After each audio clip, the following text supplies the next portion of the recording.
how we're doing, huh? Our situational awareness is measured by how many of the things that we want that we got. Or how many things that we don't want that we got. You see? And then the rest of our experience, we just throw it in the trash can. We don't even pay attention to it. And because of that, we miss the most important part of our experience, which is consciousness itself.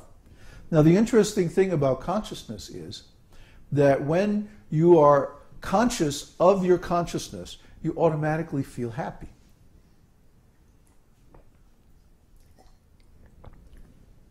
You don't need to get what you want to be happy, or to not get what you don't want. Those aren't the defining symptoms of happiness. The actual definition of happiness is when you're conscious of consciousness. And of course, the only consciousness that you can be conscious of is your consciousness, because you are an individual. You are separate from all other individuals. Your consciousness and my consciousness are separate, and there is no connection, no direct connection between them. So I can't be aware of your consciousness and you can't be aware of my consciousness. It's not possible. See? You don't know what I'm thinking, and I don't know what you're thinking. I don't know what you're feeling. I only know what I'm feeling or thinking. Huh? So, because of this,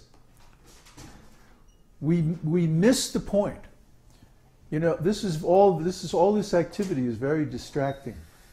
I don't know what's going on in there, but it's really distracting. It's very, very noisy, and it's like getting in the way of me delivering a good talk here. Ananda? Yeah, everybody come in, sit down, listen.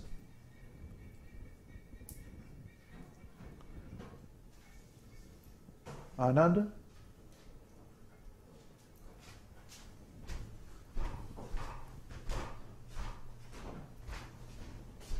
Yeah, we can't have all this coming in, going out, moving around, doing stuff, making noise. It's just totally distracting, and we're talking about high philosophy, and it's very, very hard to keep focused. And plus, you're all on global television. You see this camera? So you have to be good. Okay, where was I? Consciousness. What about consciousness? It's individual. What else? I don't know your consciousness, you can't know my consciousness. Now what? It's something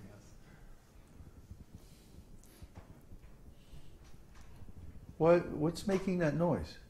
Why are you closing the door? Oh, He's gardening. Aladino.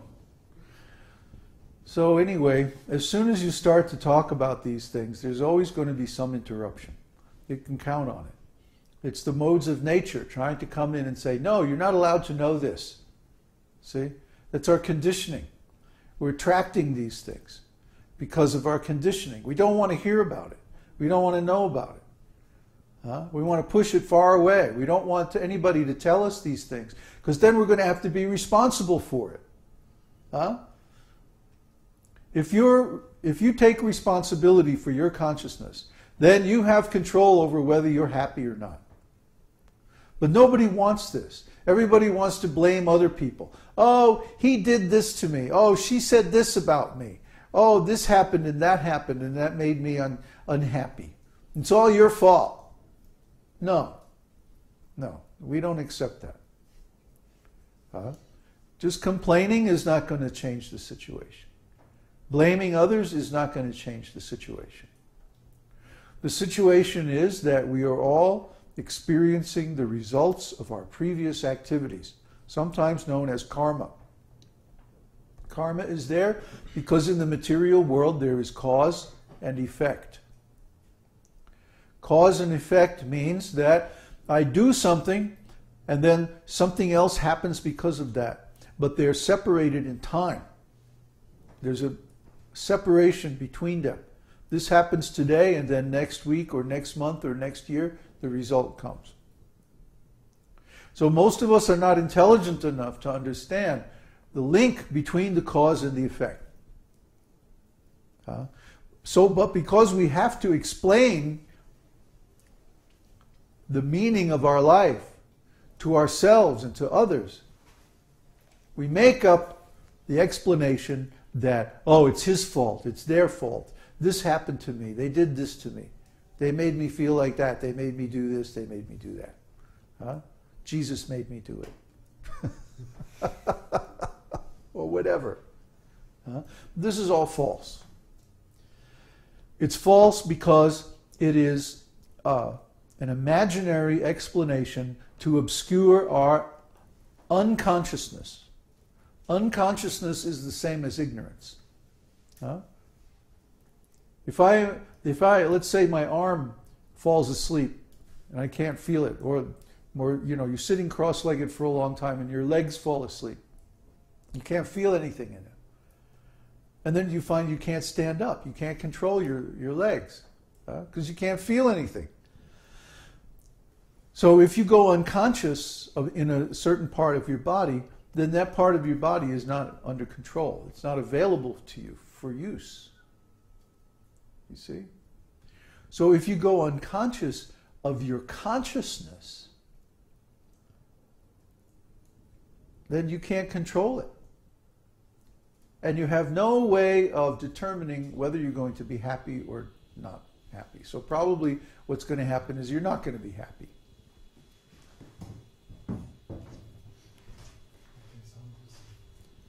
Yeah, we should make it a standard item to unplug the refrigerator before the class. So many interruptions.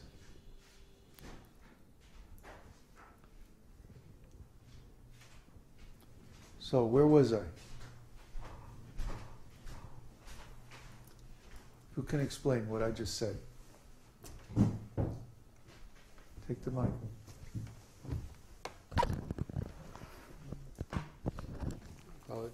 If we are unconscious of our consciousness, then it's no longer under our control and we have no control over whether we are happy or sad, and most likely we'll be unhappy. Most likely, yeah.